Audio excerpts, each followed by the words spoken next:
Imagine a war where no armies clash on a battlefield. A fight waged not with bullets, but with ideas. A struggle for the very souls of nations, fought in shadows, in space, and in the hearts of ordinary people. This is the story of the Cold War, a silent, global conflict that reshaped the world. Welcome to Once Before, the channel where we dive into history through the stories of real people who lived it. If you enjoy these journeys into the past, hit that subscribe button and turn on the notifications so you won't miss the next story. After the blood-soaked horror of World War II, the world did not find peace. Instead, a new kind of war began. It was cold, it was global, and it was fought without direct military combat between the two giants, the United States and the Soviet Union. This was a battle for belief. Two systems, two ways of life stood opposed, capitalism against communism. Each side believed it held the key to humanity's future, and each side fought to prove it, not with bombs, but with stories, images, and words. This silent war became a struggle for the minds and hearts of people everywhere. Europe itself became the map of this invisible front line. To the west, countries backed by the United States rebuilt their shattered economies with Marshall Plan aid and spoke the language of elections, markets, and individual rights. To the east, under Soviet influence, new communist regimes rose behind what Winston Churchill called the Iron Curtain, promising equality and security under one-party rule. Borders hardened. Barbed wire, watchtowers, and walls turned political ideas into physical lines on the ground. Families, cities, and entire nations found themselves pinned on one side of the divide or the other. Propaganda became the primary weapon. Both nations poured vast resources into shaping public opinion.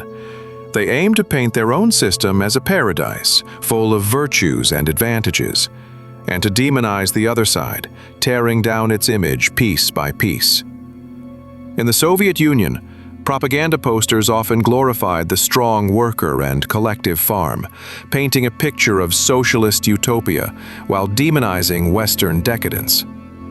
The 1950s and 1960s saw this battle at its peak. Films, television, radio, comic books, no medium was safe from this ideological war. Early efforts were clear. Animated cartoons like Make Mine Freedom in 1948 openly praised capitalism. Later, the messages became more subtle, woven into the fabric of popular culture by Hollywood studios. Western propaganda openly condemned communism. It was portrayed as a threat to freedom, a broken system. Movies and comic books showed grim futures under communist rule. Scare campaigns were common. Some even depicted imagined communist takeovers in the United States. Science fiction films used monsters or alien invaders as hidden symbols for communist infiltration.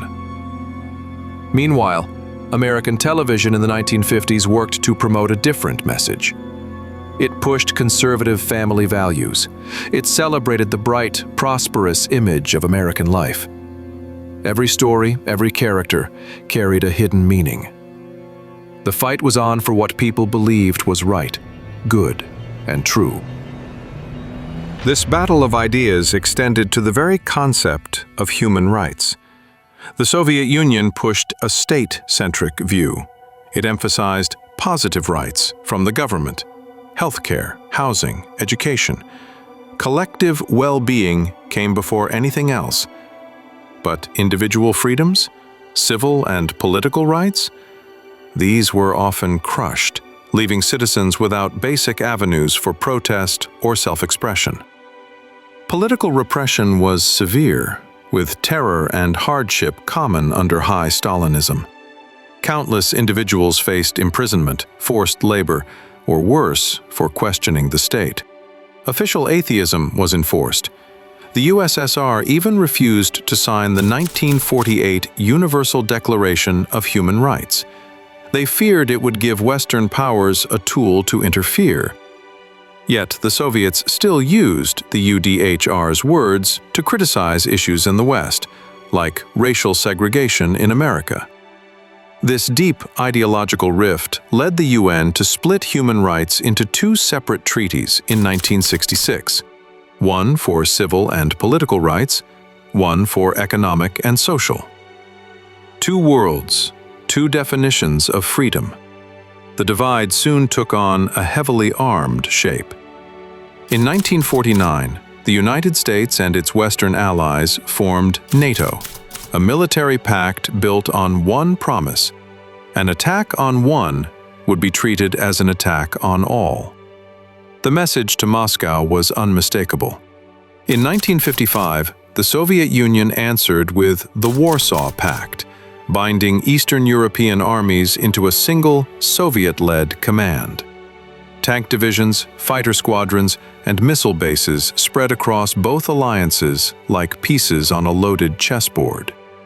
Europe became a fortified frontier where even a small clash threatened to spiral into something far larger. The Cold War quickly opened a new, breathtaking arena for this global rivalry: space.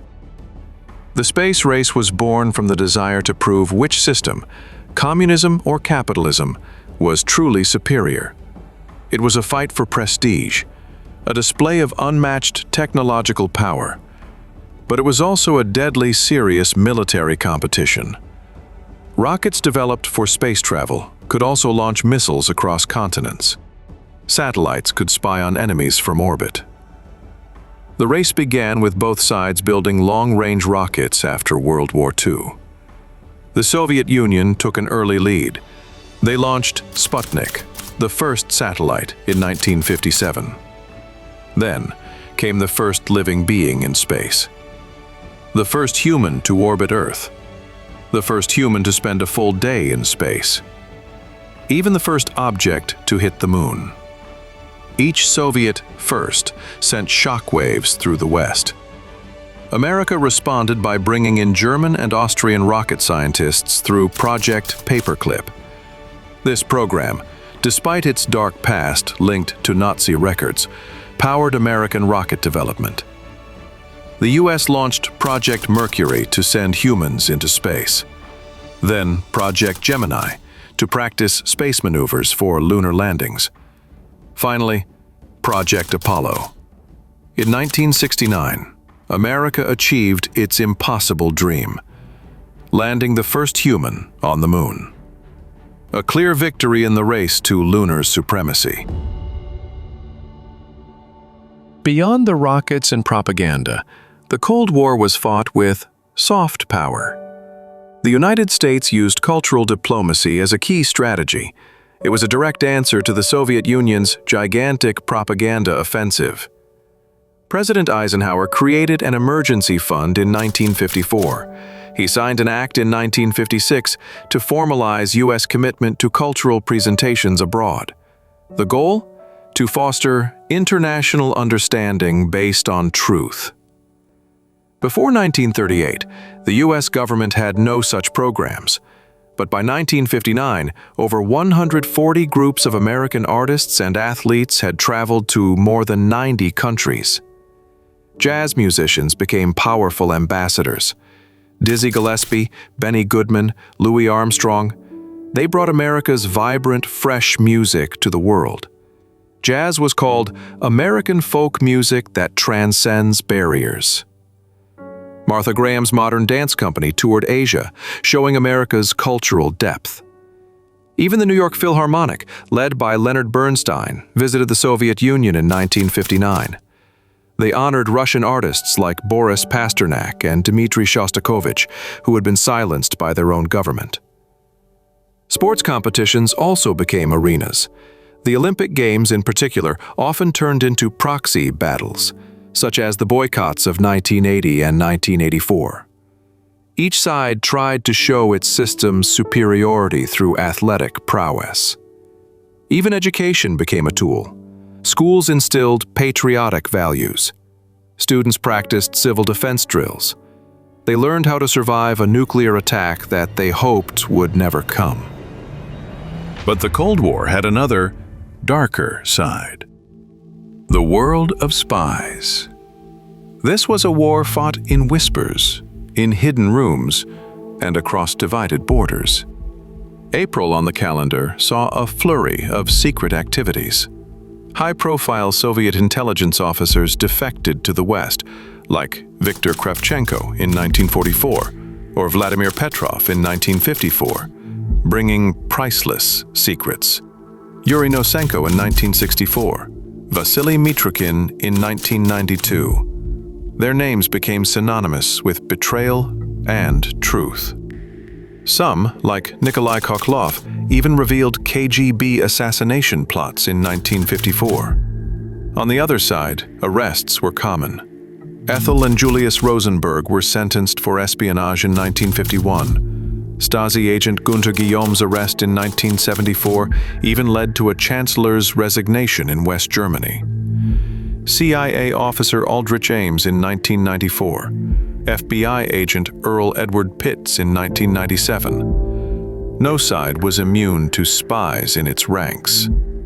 Operations were daring, dangerous, and often unbelievable. Project MKULTRA, authorized by the CIA in 1953, explored mind control. Operation Mincemeat in World War II, a British deception. The discovery of the Berlin Tunnel in 1956, a joint US-British effort to tap Soviet communications.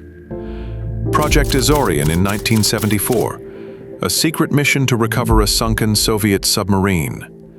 The U-2 spy plane overflights, approved in 1960, became a symbol of aerial surveillance. This was a world of hidden agendas, where trust was a weakness, and information was power. The arms race turned this tension into a daily reality. From the late 1940s onward, both superpowers poured unimaginable resources into building nuclear weapons and the machines to deliver them. First came fleets of long-range bombers, then intercontinental ballistic missiles that could cross oceans in minutes, then submarines hiding beneath the waves with warheads on board. Each new breakthrough was answered by another, even more destructive one. Strategists called it deterrence and spoke of mutually assured destruction. The idea that if both sides could end the world, neither would dare to start a war. For ordinary people, it meant living under a quiet, constant shadow, knowing that with one terrible decision, everything could vanish. Finally, all these arenas of competition built to a terrifying peak. In October 1962, the world held its breath. The Cuban Missile Crisis brought humanity to the edge of nuclear destruction. The Soviet Union secretly agreed to place nuclear missiles in Cuba. This followed the failed U.S. Bay of Pigs invasion and plans for Operation Mongoose, aimed at toppling the Cuban regime. The Soviets wanted to deter any future invasion, but routine U.S. surveillance flights detected the missile sites. On October 14th, U-2 aircraft brought back photos of nuclear missile bases under construction. President Kennedy acted swiftly. On October 22nd, he announced a naval quarantine of Cuba. No offensive weapons would be allowed in. He demanded the existing missile bases be dismantled. U.S. forces were put on DEFCON 3. Soviet Premier Khrushchev called the quarantine an act of aggression. But some Soviet ships turned back. As missile sites neared operational readiness, U.S. forces escalated to DEFCON 2. This meant war was imminent. Then, a glimmer of hope. On October 26th, Khrushchev offered to remove the missiles if the U.S. promised not to invade Cuba. But the next day, a second message arrived. Now Khrushchev also demanded the removal of U.S. Jupiter missiles from Turkey.